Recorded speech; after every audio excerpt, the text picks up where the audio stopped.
le approve ka share da wanga soi ka ni tarin akhan wang join e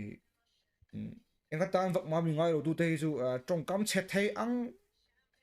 pon hanin beila oi ti na ka nei san lo ke chu du dan le style hi ka nei ve a wang join e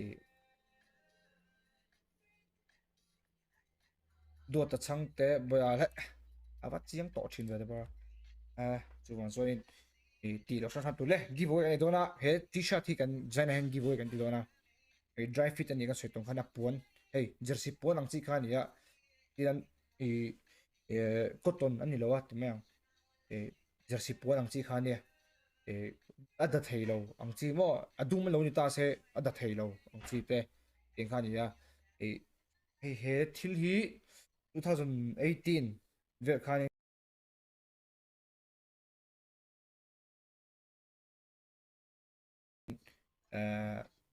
kain khel thin lain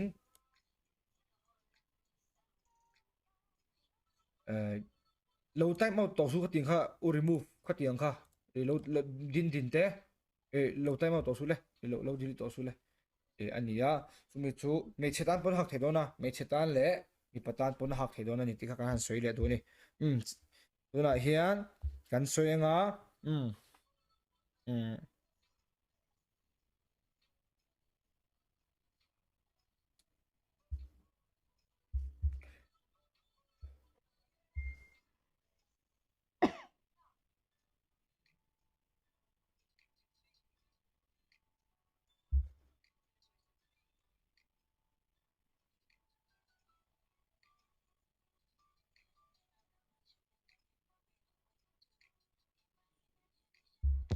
le ready to mo okay quiz kan siamanga e quiz kan siamanga dona chete khanil dona minol puinan shet thei dan tu rang kha kan ani le dona minol puinan shet thei dan tu khan dona nge ni sha to ma se o 22nd May ten lo de to khatiang khan to lo answer soila question na chan tur inda deila answer ka soinga avat ni ta thei tho we tro answer ka soing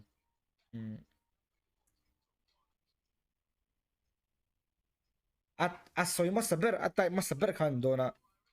ay masaber khan dona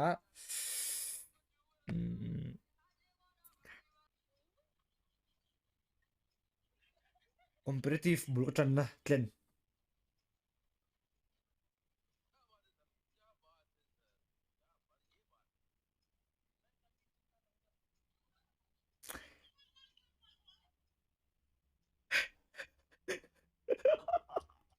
oi setan i loko oi seta hianin mo sepo iron te sepo ni law sepo ni law sepo ni law sepo ni law guys more san ni law sepo ni law guys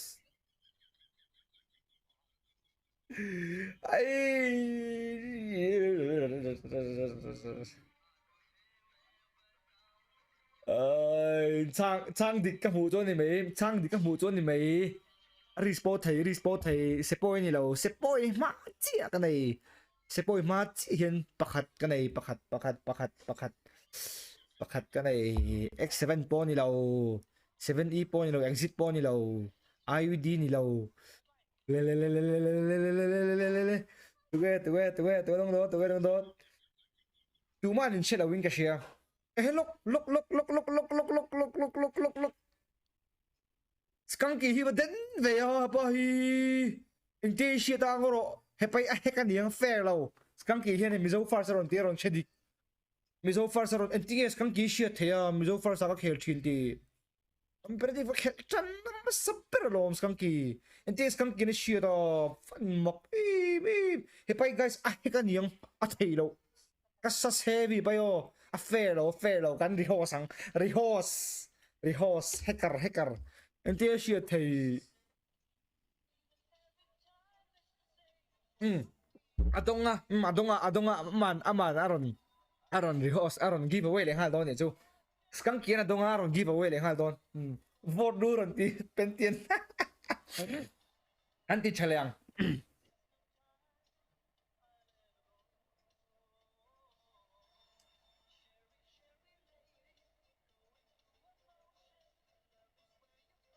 um